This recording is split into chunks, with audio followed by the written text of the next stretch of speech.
Well, let's start a conversation today from Ghanaian players on the move, quite a huge one. And we're talking about the Nima boy. Yeah, many in that town love him so much. Mohammed Kudus. We understand that Brighton and Hove Albion have agreed a deal in principle with Ajax's club side. It's an estimated 40 million euros deal for the attacking midfielder.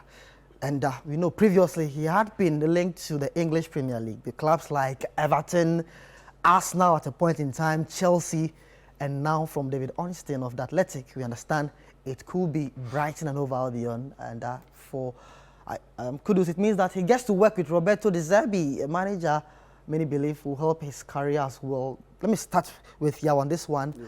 And let's look at this move from Mohammed Kudus. I remember your article on citysportsonline.com some weeks ago, right?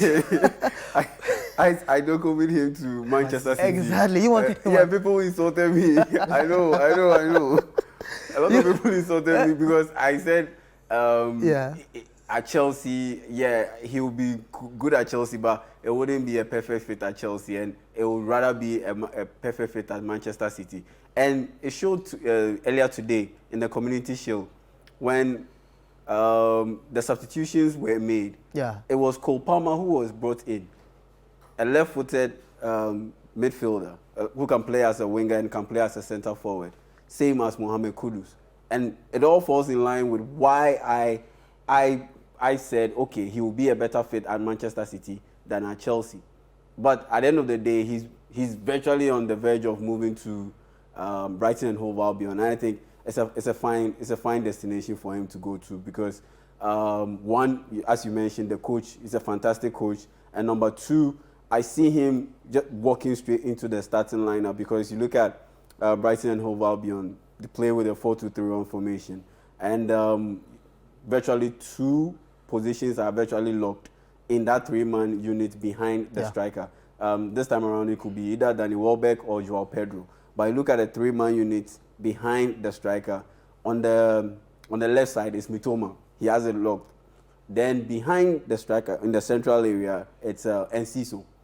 Then it's on the right side where it's up for grabs virtually because sometimes it's Pascal Gross who plays there. Another time it's Buonanotte who plays there. Adingra, Simon Adingra, he's Ivorian. He played at Right to Dream Academy, right here in Ghana. He's also at Brighton and Hove Albion. He can also play in that position. But I look at Adingra, for instance, he's more like a backup to Mitoma because he favors coming off that left side of the wing because he's right-footed. He cuts into the field onto his favorite foot. And so the only potential stumbling block to Mohammed Kudus walking into the starting lineup is Buonanotte. And he's 19 years old. As talented as he is no Mohammed Kudus. No disrespect. You think Kudus is ahead of Buonanotte and all? Kudus is ahead of Buonanotte. And that's why I see him making a move into the starting. So clearly you are don't-coming this move. Yes, I am don't-coming this move from Brighton and Hove Albion. It's a very good move. Yahweh James are clearly don't-coming that move from Kudus, from Ajax to Brighton. That's a good one for him.